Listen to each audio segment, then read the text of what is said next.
All right, what's up, lefties? How y'all doing? It's your boy Michael Harris, joined as always with Lincoln Cook. Welcome to another episode of the Left Hand Backhand podcast. Lincoln, how you doing? Doing good. I'm proud of us that we've been consistently recording every week for a month now. Yeah, I'm real proud, man. Good for us. It's been fun. Yeah, especially with our busy schedules, it's not always easy to do, but we found a good time and we're making it work. Yeah, it's like early enough in the week that we don't get too busy. Yeah. And I don't know, enough that we're kind of consistent with it. I mean, it's a month, so knock on wood, but yeah, it's fun. Yeah, it's been great for sure. And we've already had a guest on the show. Yeah. Come on. Yeah. And we got another one lined up for the future. Yep. Yeah. When are you wanting to bring him on? I mean, we can talk about that later, but like. Yeah, he said probably in like a month or so. Okay, so good. I already got a bunch of questions I want to ask him, so I'm excited. As he good. Yeah. I think it's as he ramps up for 303 Open. Okay, yeah, that'd be good. So, All right, teaser. Yeah, right. Teaser. We're not going to give it away too much. Exactly. Disc golf news. Do you have any news, exciting topics you want to bring up? A couple turns to talk about. We had a brief discussion on during the week. Is the 6-time McBeast disc that came out? Yep. What are your general thoughts about it? Not all of a follow up. I think they are super cool, super sick. I think I prefer the 6-claw over the like McBeast with a 6 in there. Yeah. To be honest, the plastic looks great. The foils look great. But I feel like they have slightly lost their luster. Interesting. Like the 4-claws were highly sought after. They're rare now. That was when he first switched to Discraft. Yeah, the first year. So it was just kind of like his first time with new discs, his first time with his name on discs, like all that. Just like it was super exciting, and I don't think they made enough for how many people wanted them, which at the time, was par for the course at the time. Yeah, and then his 5 times come out. I mean, those were some. I think those claw marks were just awesome. They were super cool. I've got a 5-time zone sitting right up there. Yeah, and then that was one of those. It's like they made enough for people to get them, but they were still collectible enough that it was hard to get. Mm-hmm. And I feel like the 6-time, I mean, they're super cool. They're super great. I'm glad they made enough so that they hopefully won't drive up a reseller's market type of thing. They're still going to hold their value. I think they'll still be worth, like, they're $25 a piece now. Yeah. They'll probably still be worth $30 a piece in always $35 a piece in a year. Maybe they'll increase in value if it's brand new in like 5 years, but I think they did a good job of meeting demand. Yeah, because I've seen from multiple like online retailers like still have some 6-claws left, still have some left. So it's obviously they made enough, which is good, so that not just all the scalpers could hoard them up real quick and then flip them in 2 months or even a week for double their money. Yeah. I mean, I'm looking at a pretty sweet Luna on OTB right now. Shout out to OTB. If they want to sponsor us, we'd gladly accept that. Yeah. I already gave him my money earlier this week. So Me too. Yeah. I picked up a couple zones. A Zeus, a Hades, and a Luna. Save that for the in the bag, dude. Well, that's a teaser for my in the bag. Okay. Because I'm letting that little piece of information out now. Okay. But it'll be fun. Perfect. But yeah, I'm actually excited about them. I saw a couple reviews saying that the discs were really stiff and really slick, which I'm not overly surprised about. I'm not the biggest fan of Discraft's plastic. Yeah. Even though I'm a big ZEN fan. Yeah. Also teaser to our dealer's choice coming up. Cool. But I got a ZEN for the wall, a ZEN for the bag, and then the Luna for the wall. And no, I don't know. We'll see with the others, but perfect. I got a couple to keep to be like memorabilia stuff because I have my pretty wall that I like. Yeah. But then also, I think a disc still should be thrown, man. Yeah, for sure. I always feel bad about all these sitting on there. I keep trying to give them a life, but the ones that are in my bag just are... The cream rises to the top. Yeah, doing a good job holding on. So, speaking of cream rising to the top, we had a few tournaments. Look at that segue. This weekend. And taking down the La Mirada Open is Jacob Curtis, also known as Cupcake. So, yeah, sponsored by Clash Discs. He held off. Let me pull it up real quick. Luke Sampson. Castoplast sponsor. Yep. Chris Pinniger. And then Parker Welk, Mike Sale, and Jason Lawson. Jackie Chen was stateside. He finished... Jackie, attaboy. Yeah, he finished 7th. So I got the privilege... Oh, Gavin Babcock was there and tied for 8th. So... Okay. Yeah, I've seen that. Not like the crazy field. Yeah, not the crazy field, but tough. Some recognizable names. Yeah, for sure. Like and guys close to home. Guys with all the skills. I got an opportunity to play that course. It was a doozy, and it was tight. Like there's lots of good, not like artificial OB. It's pretty like there's walking paths and drainage gutters. So it's like it makes logical sense. It's naturally there, but it makes sense. Just a nice tough course, long holes, very uneven greens. So a lot of rollerway opportunities, uphill putts, downhill putts. It was fun, and it definitely solidified my stance on being able to throw far. Like there's just holes. They weren't even that difficult, but if you can't throw 370-foot shots, then you have no chance of attacking the green, which is heavily guarded, close to out of bounds, and you're just be giving away strokes. So you're forced to lay up. You have a 60-foot jump putt to tap in for your pars. So if you can't put it close for birdies, you're never even gonna have a chance. Give yourself a chance. Yeah, for sure. But it was a fun course. It was a fun course for sure. Yeah. Yep. Oh, that's good. And I noticed the first place. You said Cupcake. Yeah. He took home $1,600. So not a huge purse. No. But I'm also surprised how close that was to the Maricopa Open. Because the winner of that took home $1,800. So not a huge change in purse for a much bigger tournament. Yeah, and because that was a B tier and the Maricopa was an A tier. The thing that shocks me, so looking at we'll just look at the prices. So, let's talk about Anthony Barella, AB. After I don't want to a lackluster. I don't want to say disappointing, but a lackluster Shelley Sharp Memorial. Yeah. It is a different course, so take that for what it is.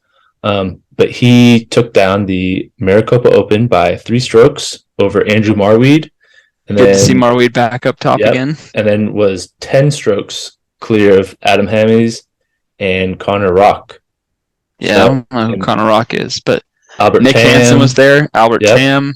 Aaron Gossage. Yeah.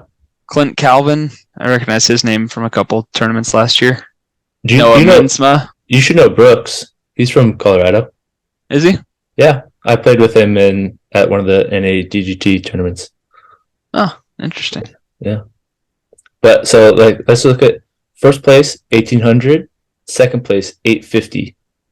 And if we go over to the La Mirada, it's 1600 for first. I'm going to round up 1200 for second, 800 for tied for third. Mm-hmm. So I don't know why there's such a bigger. Is it because there's more people in this one? Possibly 80 people at La Mirada and 54 at Maricopa. So that would maybe. Yeah. And it's only an A tier, so that it kind of makes sense to affect that side of the purse. But yeah. But so the La Mirada had some names you recognize, but Maricopa definitely had a lot more. Of the off-season pros. Yeah. Your boy Brooks. I know. Michelle. Finished tied for 14th at 13 down, and he's only 967 rated. Yeah. Which, honestly, after talking to your buddy last week and seeing a couple of these people that have ratings close to me that are playing an open, I'm like, maybe you should pull the trigger. I don't think I should be staying at advance for too much longer. No, I mean, get those 1 or 2 tournaments under your belt, but I want to get a win. That's what I want to get. Yeah. But also, I played disc golf twice in the last 3 months, so maybe longer. Yeah, you need to just move to Arizona or Southern California for the winter. I'd be happy to. Always. Okay. Anything else with the tournaments? Nope. That's it. Okay. Well, I think this is a decent transition to your dealer's choice. Perfect. Talking about the course layout of La Mirada. Am I right? It's not just La Mirada. It's just for pro tours or professional disc golf in general. I was just looking for the transition. I know. Yeah. But it fits in with Arizona golf, kind of the Las Vegas, heading to 2 golf courses. Mm-hmm. I'm so excited for this tournament, though. It's so dumb. It's not even I don't feel like it's that great of a tournament, but it's like the first of the year. So you just all of a sudden are like, oh yeah. Let's go. It's always exciting. And the thing is, I feel like you always forget who wins at this tournament. Because it's weird because you go Las Vegas and then you go to Texas for almost a month and a half. So it's just kind of a weird little blip in the schedule that they add in there. But no, my thing is just with the Pro Tour bringing in larger crowds, needing to fill out for spectators, having to add distance to make the courses competitive and push the players. What's your stance on do you enjoy ball golf courses? Do you like something like a OTB Open or Portland Open where they kind of are on a ball golf property but they're not just going down the fairways? Or are you, I don't want to say it's more of a traditionalist, but do you prefer the pros playing a Northwood Blacks, where's the Pro Tour finale at? Out in Charlotte, just do you want them North Carolina golf? Yeah, do you want them to be throwing up tight fairways the whole time, kind of playing? So, if I had to pick one or the other, and I wasn't allowed any leeway, I would choose the wooded, more wooded type courses.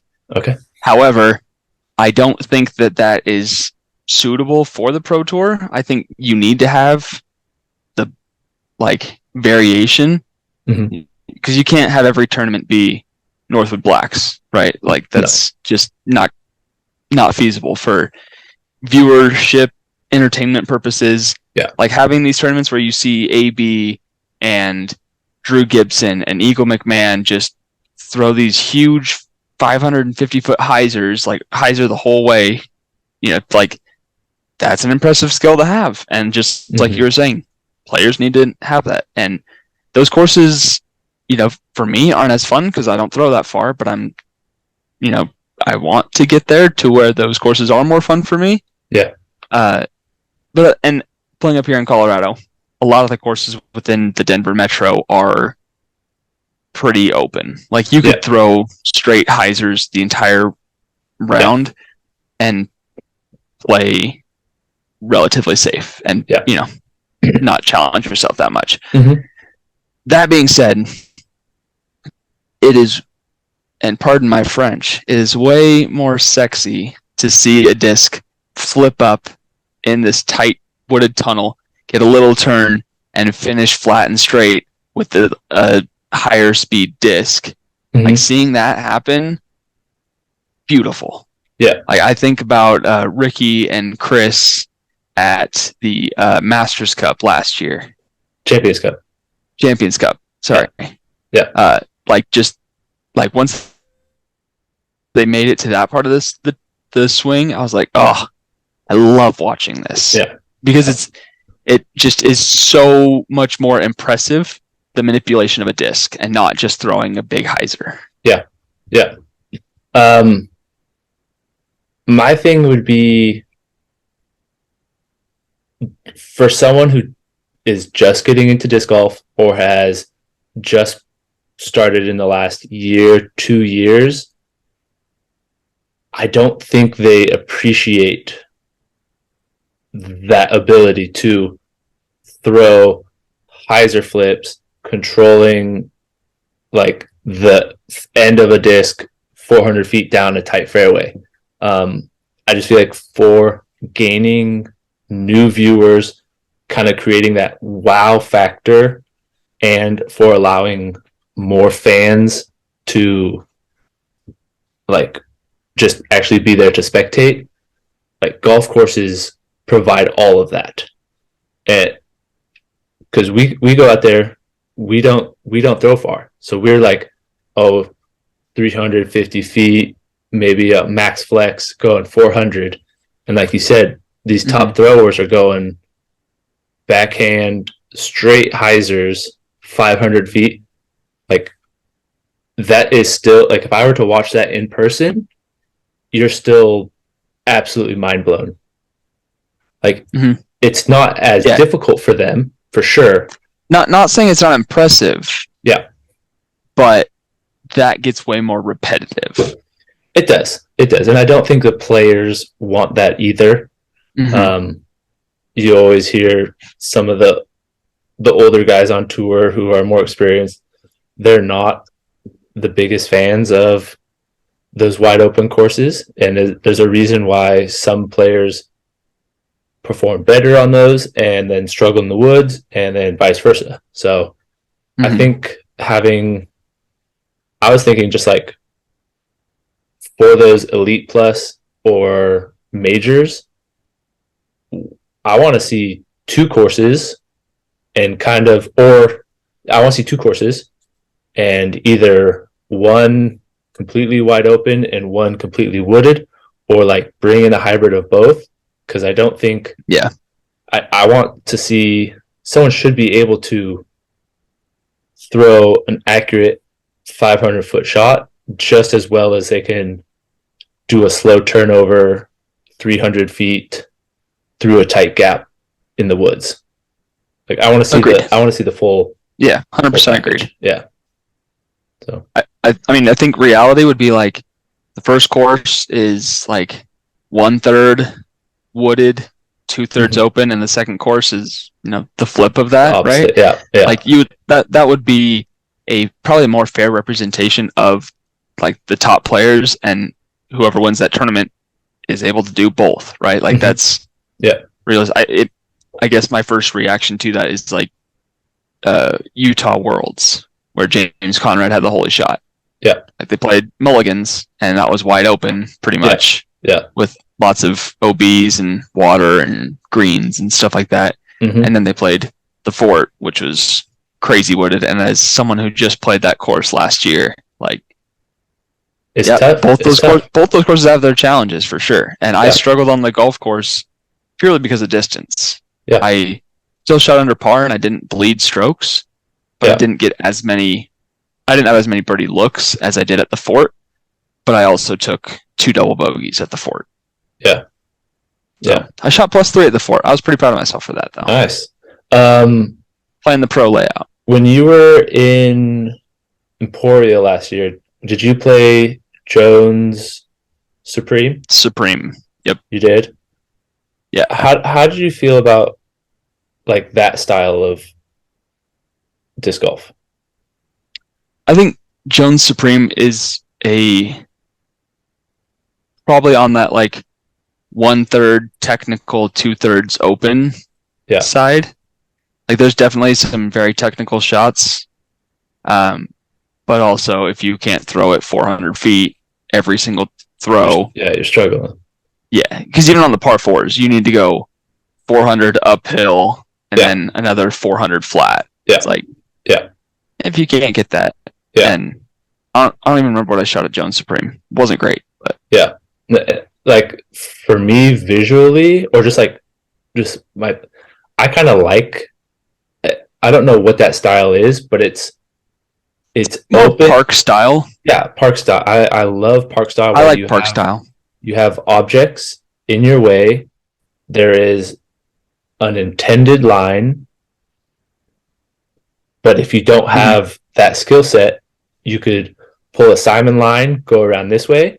You're bringing in some trouble, or you just have to have amazing power, or you can kind of dump out early and find like a little backdoor into it. Like it makes for a little bit more creative golf in a sense, instead of just a tight tunnel 300 400 feet where if you accidentally hit first available and kick 300 like 100 feet into the woods, you're absolutely screwed.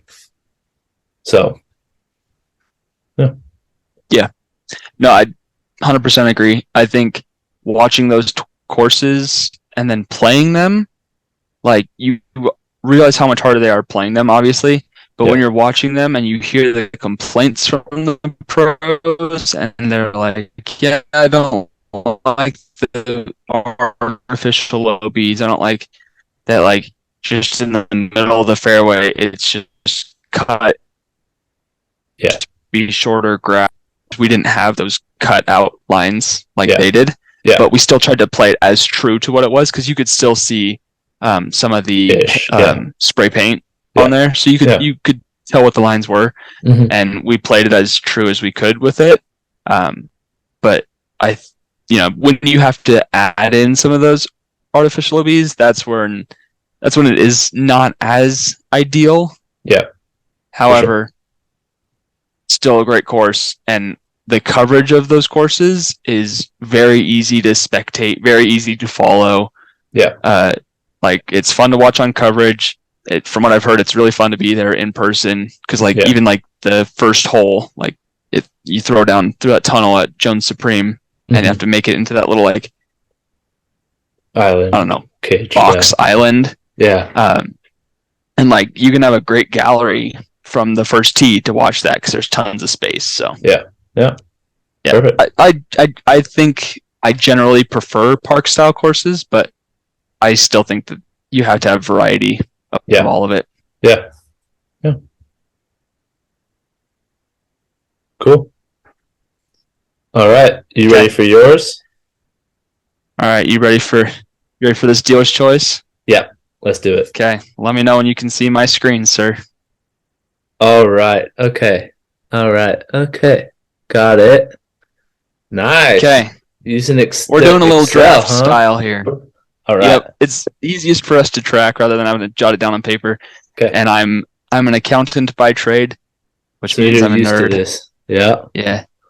Okay, so what we're doing here is we are doing a draft style, and we have 9 different categories.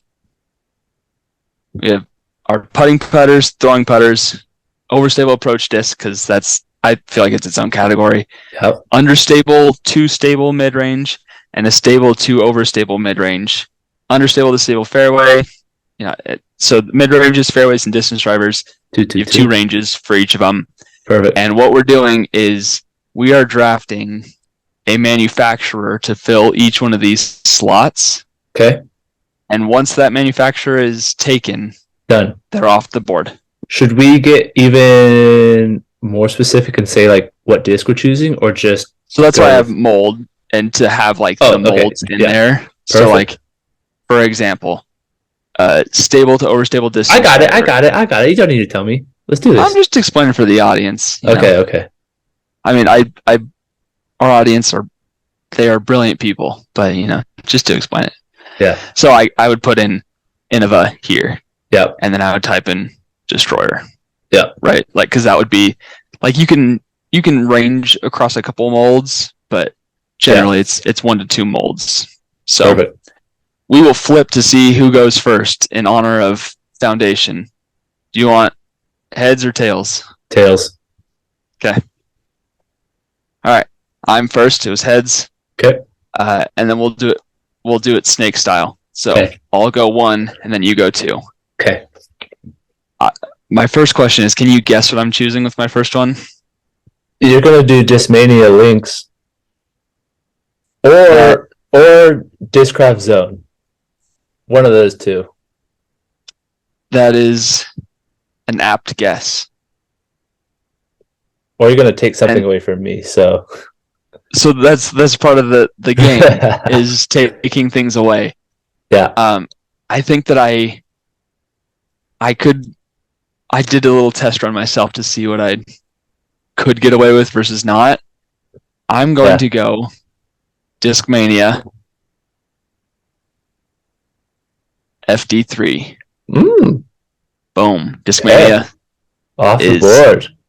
Off the board. We'll go orange for Lincoln and red for Mike. Cool.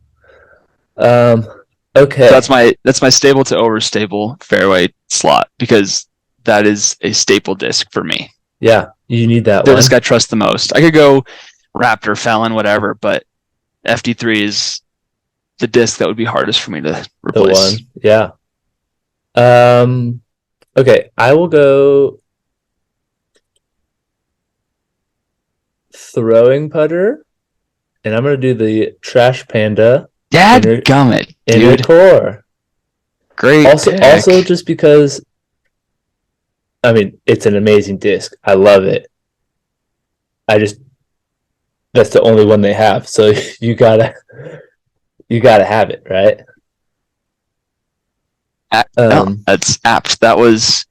So there are a couple other smaller manufacturers. I pulled the ones that I actually know more than 2 of the discs in their lineup. Yeah. From Infinite. So if you need a little help, but this is I know more. 26. Yeah. This is 26 manufacturers, and we have 9 22. Slots, so 18. Yeah. 18. Okay, sweet. Perfect. Okay, so your second pick. I will go with. Also, I bolded the more popular companies. Yeah. I'm gonna go understable, stable, fairway, latitude 64, Explorer. That is what I expected you to go. First pick. Yep.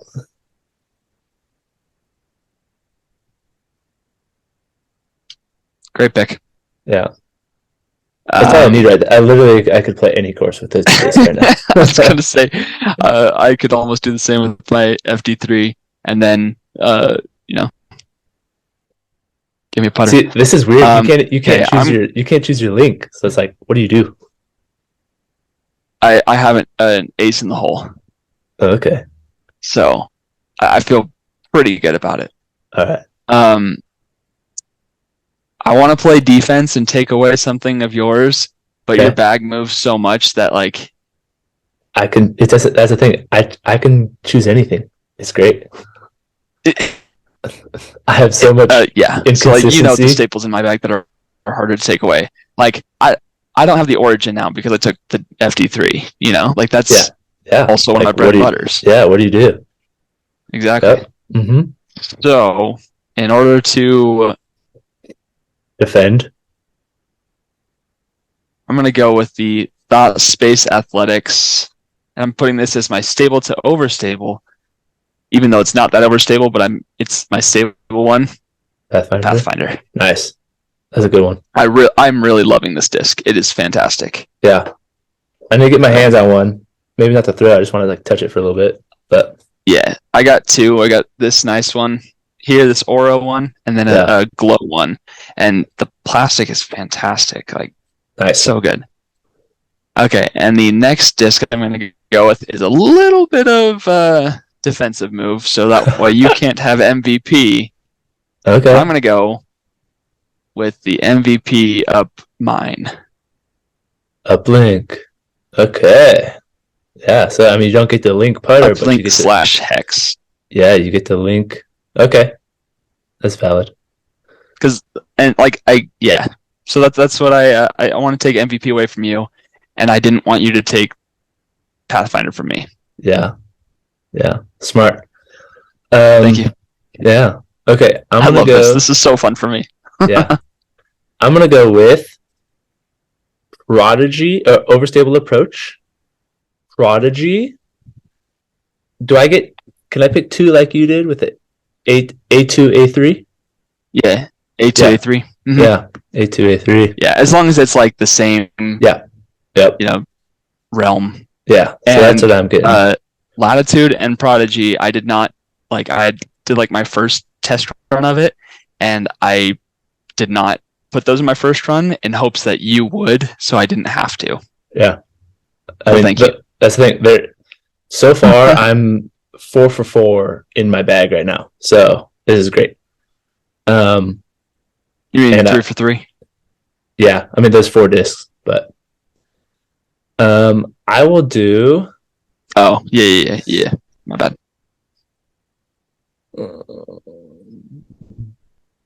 This is tough. I'll leave it because I think there's some good stuff still left. Overstable fairway, dynamic discs, getaway. Great choice. Yeah. I have 2 in my bag right now. You don't want Felon with it too? No, the getaway is overstable enough. Okay. Yeah. It's nice. That does leave a little hole right here for me that I'm not sure. That's why I took it, because I was like, you're gonna want your escapes, and I was like, I'm not gonna let him get those. Yeah. I have. You also took away the Maverick from me. Yep. But sorry. I am going to go ahead and take my disc here.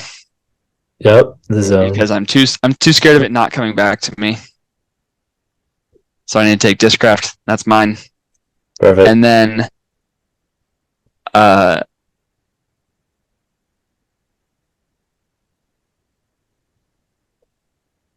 dadgummit. I'm gonna have to do it. Nice. Because you would otherwise, and that's what I was. It was that or DD. So, and I don't have the Raider or the Cloudbreaker that I would put in that slot otherwise. Yeah.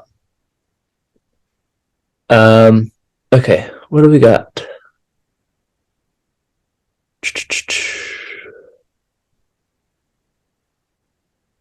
You got 5 spots left. Yeah. Okay. We're kind of getting to the ones that I'm not like overly. Isn't the Hex Axiom? You are correct. Isn't the Uplink, or is the Uplink's MVP? Right? Uplink should be MVP. I'm going to double check now. Okay. Because I'm about to snag that hex. Because I was looking at Axiom, I was like, oh, what did I do there? Yeah, that was some oversight by me. It's right okay. There. It's okay. I'll catch you later. So up mine. Sorry, is in fact MVP. So Axiom, good choice. Fine. Axiom, yep. Hex, perfect. You want either understable, too stable? No, it's just understable is fine. Well, I'm saying this slot. Oh yeah, yes, understable. And then I'm gonna do another kind of steal from you in my understable driver. You're stealing, aren't you? West side disc. Yep. I have one. I've thrown it. I've thrown it the farthest of any disc I've ever thrown. I don't have it now. Use it now, but so you stole this from me, and I stole this from you. Yeah. However, what are you gonna steal from me? I have a disc up my sleeve, and I'm gonna go ahead and take the two holes right here. Okay. Right? Yeah. Clash. The Clash discs. Oh, honey. Nice. I've wanted to try one for so long, and watching Trevor throw it, I'm like, hey, that's understable enough that I could throw it backhand and get it to do what I think my sword would do. Yeah. Perfect. So that's where I'm going there. And then I'm going a little sneaky sneaks right here. Pilot. Boom, baby. Perfect. Because the pilot, it doesn't have as big of a bead as the Link does, which is a slight issue with it. But man, I love the feel of it still. It's so flat, and it's got a lot of range in plastics, which is fantastic. Yeah, for sure. I almost made it my throwing putter, but I wanted it. Yeah. And there's so many different putters that are now gone that I couldn't use in my putting putter slot. Yeah, right. I'm curious what you're going to throw there now. Anything. It don't matter. It's not going to go in the basket anyways, so. I mean, you could putt with the hydrogen from Luft discs. Luft. I am going to go for my overstable driver, infinite discs, the Pharaoh. Dang it. Yeah. Good choice. It's I think I spelled that right. It's a destroyer, right? Like the Pharaoh is not as stable as a destroyer. Okay. But it's still their stable one, right? What's the one that Garrett Gerthy throws? Emperor. Oh, can you change that to Emperor? No. Okay. He does throw the Emperor. The Pharaoh is the Pharaoh is the less stable one. It's the Emperor that's the more stable one. Okay. I mean, so / Emperor, baby. Put it also, in. I didn't spell Pharaoh right, so I wouldn't have ever been able to tell you wrong. So that looks wrong. They have Pharaoh spelled wrong. Their site. I'm literally looking up how to spell the word Pharaoh now. That's fine. You can also just spell it like the Pokemon. AOH. I'm an idiot. What? What Pokemon? Pharaoh. What Pokemon is Pharaoh? Farrow. Or am I thinking Sparrow? Sparrow. Yeah, but I'm pretty sure there's a next one. It might be a new one. I don't know. I haven't played Pokemon no, dude, I years, swear. but the original first 3 generations, man, I was all about those. Okay, so there's Spearow, and then there's Fearow. Fearow. Yeah, that's the evolved. But I've always called it. You're getting your Pokemon. I've always called it Pharaoh. Lefties, you're getting your Pokemon dosage knowledge of today. Yeah. Okay. Okay, so you got your putting putter and your stable to overstable mid range. Yeah. and the choices are getting smaller and smaller. I know. I have a recommendation for you. I'm leaning towards. Is it Lone Star? Do they have a pretty new, good overstable, or is it Legacy that has one that's like Legacy has like the Recluse? That's like super. Yeah, they have the Recluse. Lone Star has the Walker. Yeah, which is like 5304. Yeah. I was going to recommend the mortar from Heiserbaum. Ugh. But if you stole one of Lone Star's, that would be a good one to steal. Yeah. Let me look up the midis real quick. Yeah, I'm gonna go with Lone Star, and I'm gonna go with is the Texas Ranger overstable or no? Because they also have the Harpoon, which I know is overstable. Or is the Lone Wolf? Walker, so the Walker mid range is 5304. Yeah, I mean they just got a bunch of them. Harpoon, they got a bunch of beefy ones. Yeah, they do. They have like one very understable one. It's like a -3.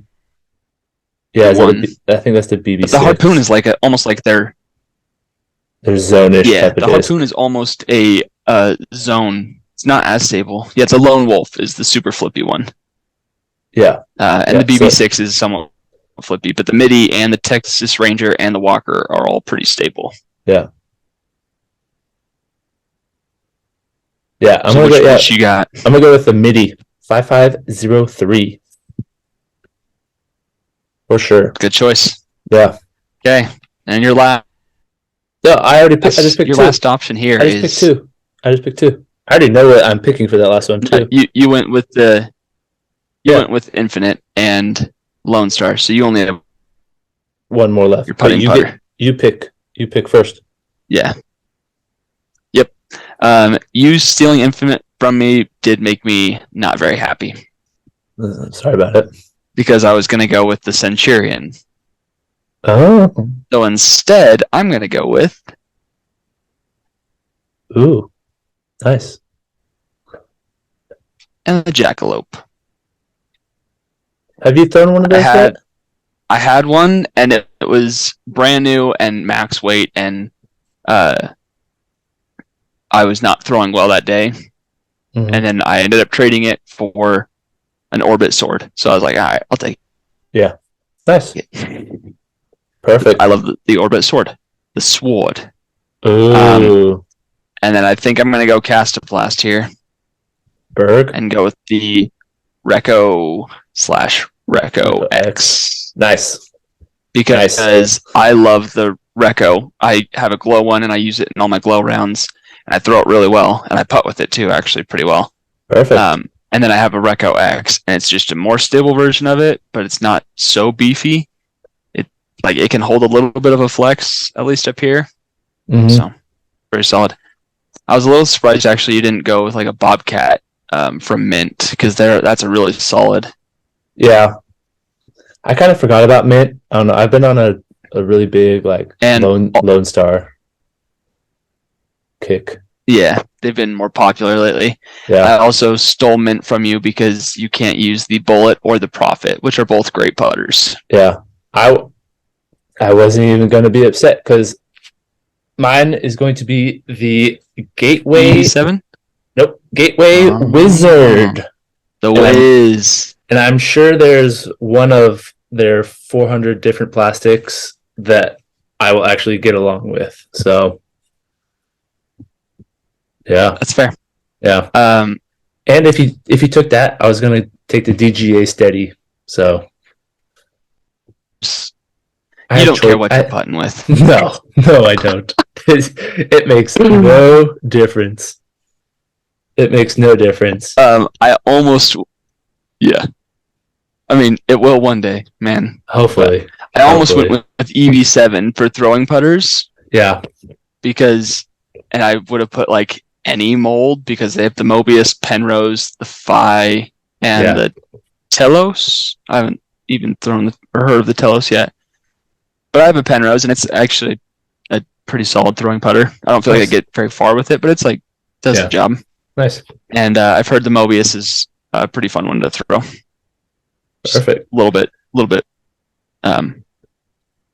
Not as stable. I'll say my bag, if you gave me those 9 discs right now, I 10. could 11 10. Actually, sorry. Yeah, I have a few double too, but I don't think I would play just as good with my bag that I have. I mean, half of it is stuff that I have in it. So I'm very, very happy with how mine turned out, for sure. I will. Yeah, I'm also happy with mine. I mean, the Zone is such a staple in my bag, and the FD3 is such a staple in my bag. So those 2 discs alone, I could play around with and shoot pretty well. Yeah. And the Pilot, I love. Yeah, and then you throw that Pathfinder in there, like Pathfinder's a straight one. Yeah, that's it. It just shows you. Jackalop's probably my biggest weakness on here that I haven't thrown yet, and then I really want to try a Honey. Yeah, haven't yet. And the Destroyer is a Destroyer. Oh, I spelled that wrong. Yeah, it's okay. It's embarrassing. And that's what I wanted to ask our guest is just like, there are so many good discs out there, and when you have the ability to choose anyone, when do you decide it's the Arrow, or when do you stick with it and decide I need to figure this one out?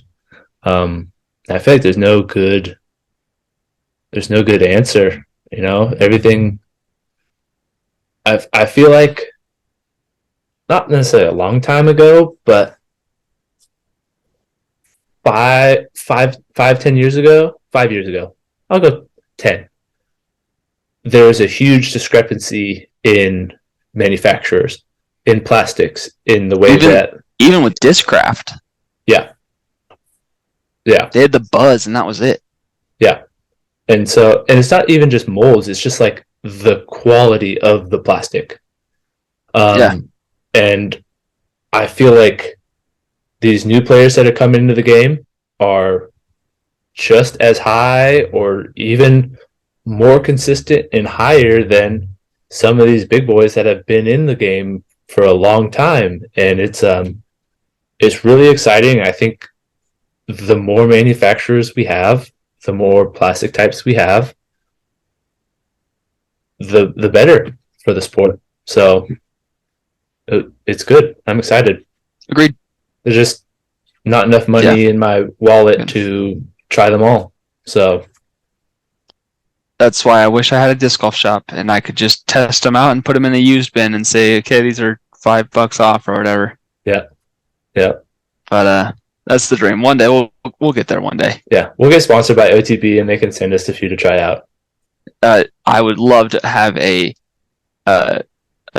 disc review section and like channel and post videos of that. Yeah.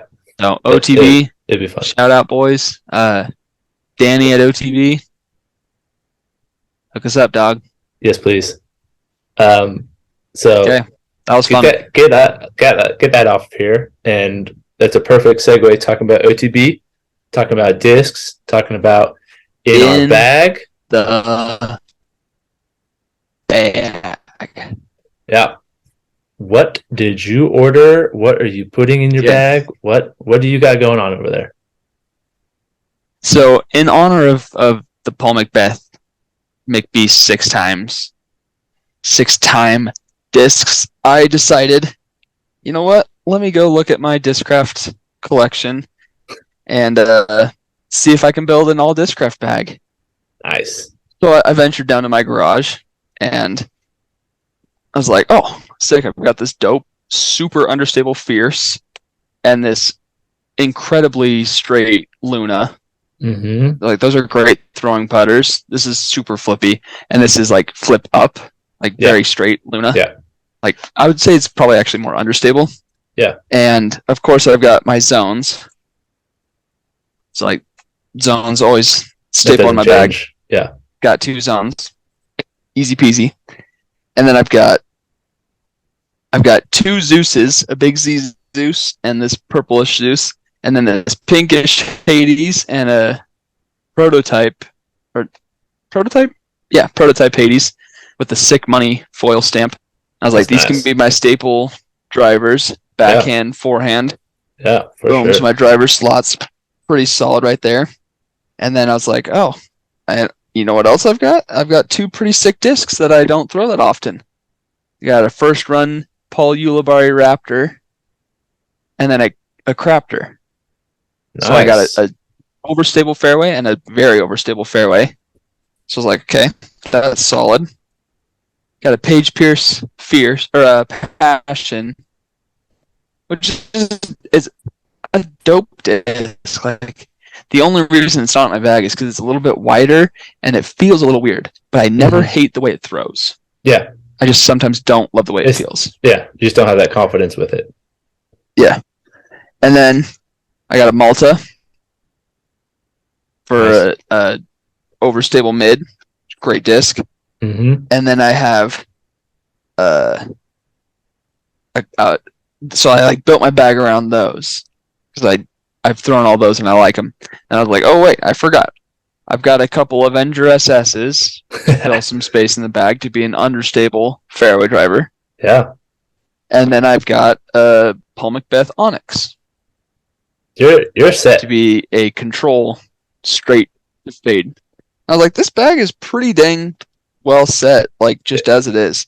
Yeah. And then I had a couple gaps in my bag of a putting putter and a straight mid-range, straight and understable mid-range. Mm-hmm. So I put the Pathfinders in there. So I got my 2 Pathfinders. That's not Discraft, but it's also kind of just a one-off brand. And then I have the Crave in there just for fun as well. Just kind of another miscellaneous random one. Yeah. And I don't want to change putters. Not gonna. No. So I got my 2 links in the bag too. Perfect. So I made a mostly Discraft bag with 1, 2, 3 different molds that aren't Discraft in here. Yeah. That's awesome. It was really fun. I haven't played around with it yet. I have permission from the wife to play this weekend. If that snow melts, I'm gonna play this weekend, man. I have been seeing a lot of people on the Instagrams and the Facebooks getting out there playing. Everyone's always posting, where is it less muddy? Where is it less muddy? So I hope you get a chance to get out. I'm gonna head down to the Springs. The Springs doesn't have very much snow on the ground that stayed at all. Perfect. And I've heard it's dry down there. Nice. So I'm gonna head down to Springs and I'm gonna play at least 1 round, maybe 2. Don't tell my wife. You can play fast. Yeah, exactly. Well, actually, I play slow because I throw like 3 shots every hole. But that's all right. Best putting putter right here. Even though I chose the Pilots, I'm sorry, guys. I love you. I did a great transition to one Mr. Harris. And what's in your bag? It's not in there yet, but I have one of these. A Link Arctic Fang. Beautiful disc, man. I ordered. Doesn't that feel just so good in your hand? It feels good. Feels nice. It's the flat top. It's got a bead. It's We'll see if they go in more than my Wardens. I don't know. My Wardens just were like anti-basket magnets the other day. And that's my problem is just like I have one bad day, I switch, and then I'll have a good day, and then I'll have a bad day, and then I'll switch. But I think that I know it's me, but having that ability to change to something and be like, oh, this will give me my fix, will give me that kind of confidence or just mental something to push me over the edge to finally start making a putt. So, yep, I ordered 2 links, one XO soft, one XO hard.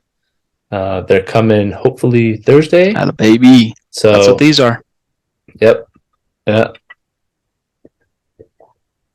This one's an XO hard and this one's an XO soft. This is my winter putter. Yeah. And my winter throwing putter. And in the summer, this will be my summer putter. Yeah. Throwing putter. Yeah. That's one thing. So that's one thing I was like. They don't. Sorry. That's one thing I was like feeling and realizing with my Wardens, I was using the Classic Blend, and it's not hot here, but it has been warming up.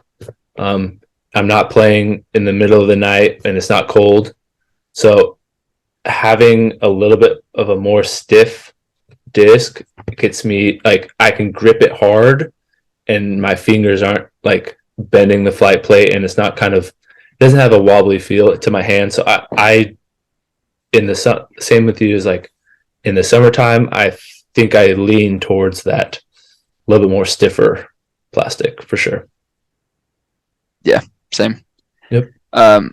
If you don't have any other in the bag things to talk about on your end, I've got a great 2-minute drill Perfect. for you specifically, segue from our putter discussion. Cool. Yeah. And take us home. Take us home. Okay. I got 2 pieces for you. One's a little bit of a discussion. The other one's a recommendation.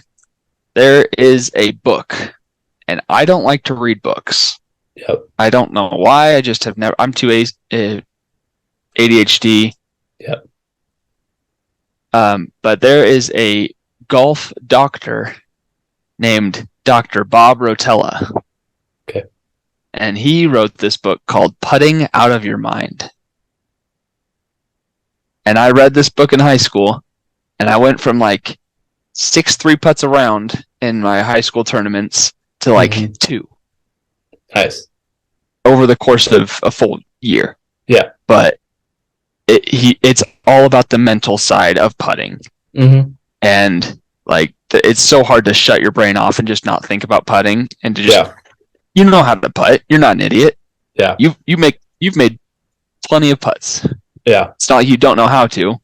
Yeah. But there's usually like a mental block or a mental trigger that prevents us from performing at peak capabilities, right? Yeah.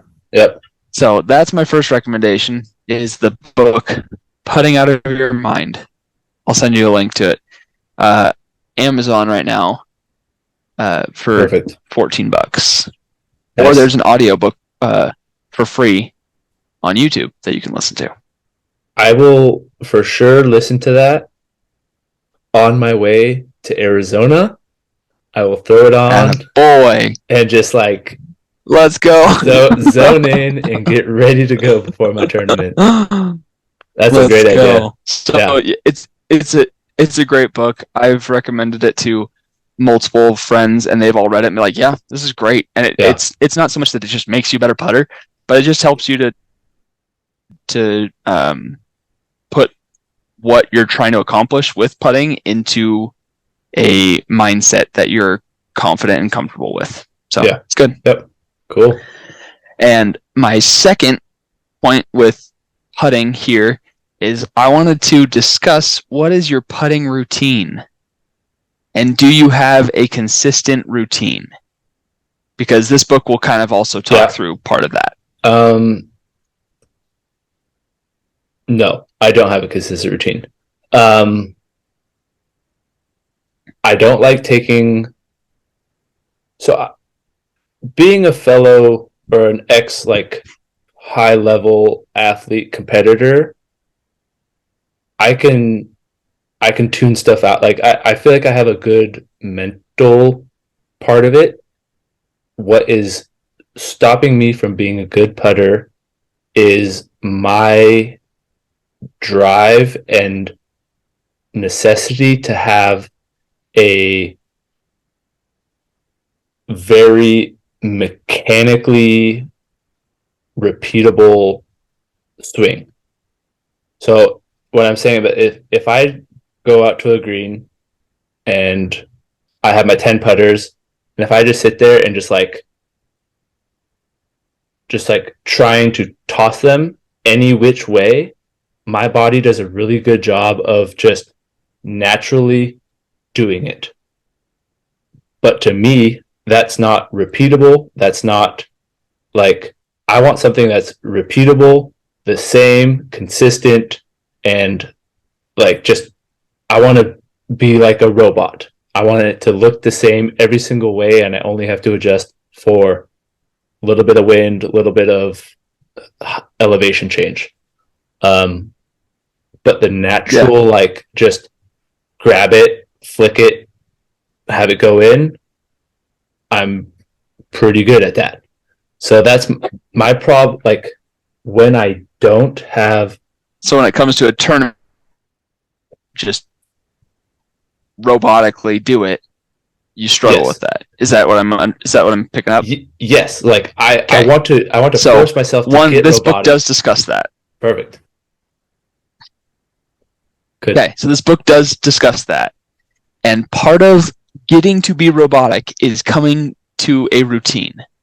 Yep. And because you don't have a consistent routine, like, you can be robotic by just going 1, 2, 3, but you can also be robotic by going routine. Step 1, step 2, step 3, putt. Yeah. Like you can create that. So whether that's putting a mini down and putting your disc in front of your mini, stepping up to your mini, getting your foot in your spot, getting your back foot in your spot, getting your putter up, putter down, and release. Like you can have just like 5 points that you just hit. Okay. Yeah. 1, 2, 3, 4, 5, putt. Having something like that can get you robotic to get to a, like, if you hit those markers, you're not thinking about your putting, you're thinking about getting to the next marker, and then you're just naturally putting. Yeah. Yeah. So that's my challenge to you, is to kind of come up with a routine. For me, in tournaments, I mark my disc with a mini. I kind of toss my disc, or like put my disc aside to my bag. I step up. I make sure that my foot is like this far behind my mini, because I never want to be called for like a foot fault. True. That's one of my big fears. I don't know why. And then I make sure my back foot is in I'm like firmly planted in the ground. Yeah. So like that's like step 1 mini, step 2, make sure I'm behind my mini. Step 3 is getting my back foot firmly in the ground. Yep. Step 4 for me is where I'm starting with my disc. If I'm starting like this, I feel like I'm never consistent. Like, if I'm standing up for you, I'm showing you. Yeah. If I start with the disc like this, I feel like there's so much like room to like have the disc angle change coming down this way to coming back up. Yeah. So I have started having my disc not Calvin Heimberg-esque, but like almost. So like my disc is like almost straight vertical up and down. Yeah. And then I come down to my belly button, and then it's my spin off from there. Out. So like once I get to here, I'm like, okay, my back foot's set, I'm right here, and then down and out. And so it's like, for me, I've gotten to be that robotic sense. And I brought my basket in last week when my wife was gone, and I was just throwing 25, 30, 35, 40 foot putts. And I had a stack of 5, and I consistently was making 4 or 5 out of 5. Yeah. And I was just hitting my markers. So that's my challenge, is to come up with like something to where you can make it robotic. Yeah. And it's not just putt, reload, putt, reload, putt, reload, but like go step, step, step, step, step, down, go. Yeah. Whatever that is for you. Some people like, how Jeremy Colling, when he's in his practice rounds, he just like hurries and runs up to his mini and then like plants his foot and then just like putts it without thinking. Yeah. That's what he's doing. He's getting to a point where he's not thinking. Yeah. So. Yeah. And as you can tell, I'm pretty passionate about this. Yeah. And that's where like that style of putting where like it's not the pressure of the putt, it's not the distance of it or the results, it's the I don't have a consistent grip, release, or like steps to complete my putt. So like I'm trying every time I go up to him, like, all right, do this time. It's a little different. Do that this time, and it's so bad. So like when I just blank out and I say, all right, just keep it flat, grip it tight, and let it go. Like that's when it goes into the most. So I guess that's what I would suggest to find as your like whatever you're doing to get ready, and then your actual putt motion. Like for me, it's my disc is vertical. I come down to my belly button and then I go out. That's my 1, 2, 3, and that's all I'm doing with my putt, right? And where I'm aiming at doesn't change from like 15 feet to 30 feet. Like I'm aiming at the same spot. I'm hitting the chains at the same speed. So if I miss the basket, it's going past the same way. Either way. But like, find what you're doing when you're not thinking and you're just making your putts and you're just throwing like a robot, and find whatever, like try to note whatever it is that actually is working, and then put that into your routine. Yeah. Does that make sense? Yep. Yeah, for sure. Sorry, I'm a little passionate about it. No, it's good. It's good. Yeah. I putting is one of my strengths. I don't have a ton of actual strength. I would say my strength is like consistency, and also I'm not dependent forehand or backhand. Like they're pretty comparable in level. So like I feel like I'm like very like consistent on the mark, but part of what keeps me on my tournaments is that I make my putts for the most part. Yeah, exactly. Like sometimes I'm not making the 40 footers all the time, but I feel like I'm making my 30 to 20 foot putts consistently. Everyone has the same amount of tee shots. It's whoever has the least amount of putts. True. So perfect. Okay. All right. Well, thanks for indulging me in that 2-minute drill there, but of course, I think it'll help you. And I guess part of me doesn't want to help you because then you'll be better than me. No. But no. But the other part of me, I just want to see you succeed and not have putting be a something that you joke about saying, well, it doesn't matter what putter I use because it's not going to be good. Exactly. I want it to be like, it should. Like, frick yeah, I'm going to make all these putts. Yeah. So exactly. Awesome. Yep. It's disc golf and it's fun, man. That's why we're here. Yep. We love talking about it. We like getting each other better. We like hanging out on our Tuesday nights. Competing. Yep. Drafting discs. It's what we do. So that's what we do. Thanks everyone. If you're still around who listened, give us a thumbs up, smash that like button, subscribe, tell your friends, tell your neighbors, tell your grandmas about us. We want to just keep growing. Tell Danny at OTB. Yes, for sure, Danny. So Danny, we love you. We're big fans, and can't wait to work with you. Or Infinite too. We're not exclusive. No, we're not. We'll take Infinite too. Yeah, we'll get ourselves out there. So, all right, have a good one, guys. Thank you.